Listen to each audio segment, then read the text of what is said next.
Today's question is, what is emotional healing? What is this healing journey that you speak of?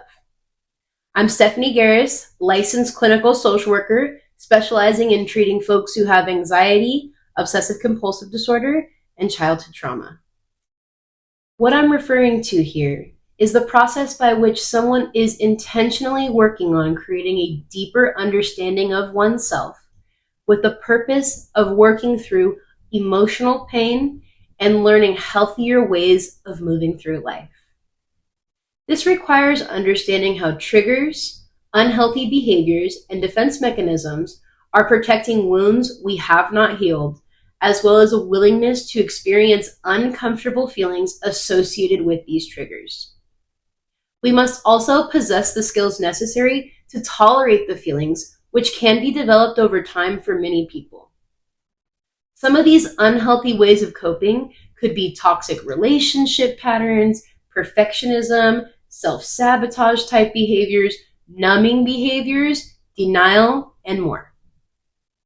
So what were these examples I just described? They are often unconscious or subconscious ways that people are trying to cope with pain that has been covered up, likely since they were growing and developing as children. You may be aware of some of these behaviors or may become more aware as you continue to take a deeper look at yourself through this work. Number one, this is a process. Something I learned about working with people with anxiety and OCD is many times a lot of sufferers want certainty, even when that can't be achieved. They want concrete answers, like, how do I do this work? How will I know when, they want to get to a finish line, right? I think that's because they want to get that sense of certainty. I think they also want to feel better. I think there's also that drive to resolve a problem, and I really don't blame people for feeling this way. I think it also points to people wanting a cognitive type of answer. However, that's only part of it. The process is more of an experience. I can liken it to the experience of learning to ride a bike. We could study and view pictures of how to ride a bike, but until you get on the bike and practice, studying it isn't going to be enough to learn to ride. The body and mind work together toward this goal. Ask yourself this: what are my preconceived ideas about working on my mental health? What have my experiences been like in the past? Am I prone to disappointment when I'm not achieving results fast enough? You can pause the video to reflect on these questions. Number two, a series of realizations take place over time. Through this process, things gradually begin to change, and one thing leads to another. A person can become more aware of their acting out behaviors as they begin to heal. The most toxic traits start to drop off, and that makes way for other realizations about the self. But it can only occur as part of the larger process. Think about it like learning math facts. You can build off learning basic division and multiplication. As you advance, more complex formulas and equations can be built off these basic concepts, but the basic concepts come first. So I want to encourage you to consider these questions. What things do I have going on in front of me now that I can work on?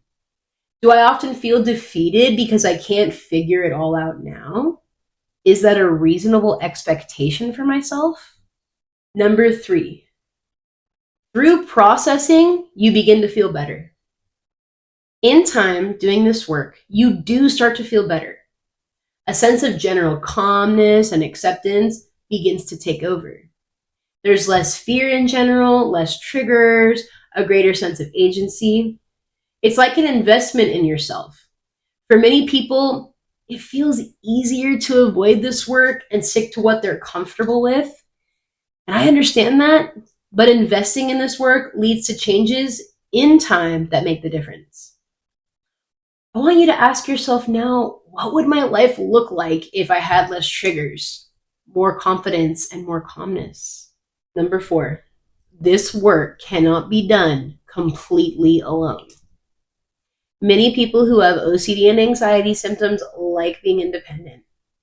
Many people do not like relying on others. They like to be self-reliant. They like getting things done on their own.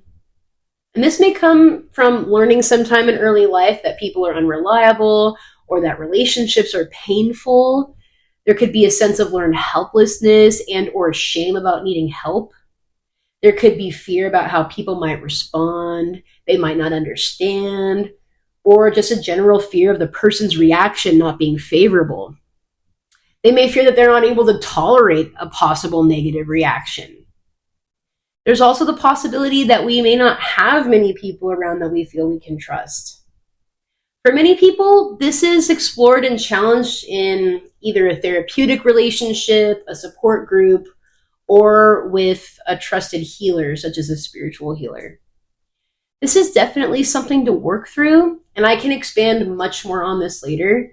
But for now, I'm encouraging you to imagine how life might look if we had people around that really knew us, where we felt seen and accepted. And I want you to consider how working on your fears of other people or difficulty trusting others can help in your healing and recovery. And finally, number 5, not everyone is ready for this kind of work. The kind of work that I'm speaking about is for people who present with a lot of anxiety maybe, but who are generally functioning. If you're suicidal, prone to psychosis or mania, struggle with daily tasks like getting out of bed or going to work, have frequent intense mood swings, or have a lot of difficulty regulating emotions, in these cases, it's best to work with a trained mental health professional who can meet you where you're at and help you develop skills within a therapeutic relationship. Now ask yourself these questions. Am I a self-directed person interested in deeper healing? Do I have good enough self-regulation skills? Am I willing to put in the time and effort to do this kind of work? I thank you so much for watching this video and for your interest in deeper healing. I'd appreciate any comments left below.